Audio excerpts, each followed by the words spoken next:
ay mga kamanggagawa ng Diyos.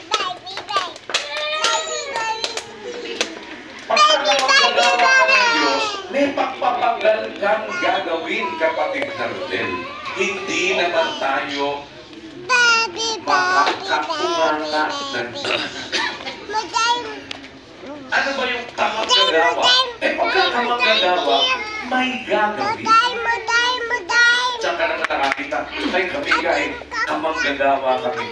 Dapat kasama kang gumagawa.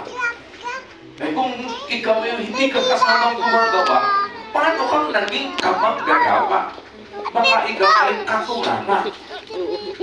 Pero baka naging kamanggagawa, yung nakatunganga lang. Hindi mo pwede sabihin kamanggagawa yung nakatunganga lang.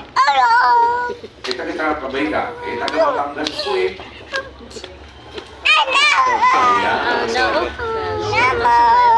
Ay, saan di ka sa Batangas? Ay, doon sa Tangawan. Kaya ika ako ay pulong tanaw lang. Kahit naman yung mga taga-Batangas na taga-Tanawan, ay hindi ka rin tanaw lang ang ginagawa niyan. Gumagawa din iyan.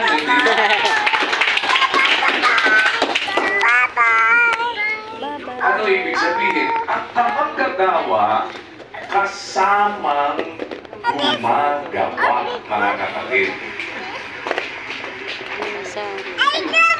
Ano ang ginagawa nung kamanggagawa? Ang ginagawa nung kamanggagawa, yung ginagawa noong kung kanino siya kamanggagawa. Alam na naman, kamanggagawa ka, iba ginagawa. Diba? Bagaman kasi may ibang paggawa, iba-ibang paggawa, pero iisang Diyos na gumagawa ng lahat ng mga bagay sa lahat. Kasi yung gagawin,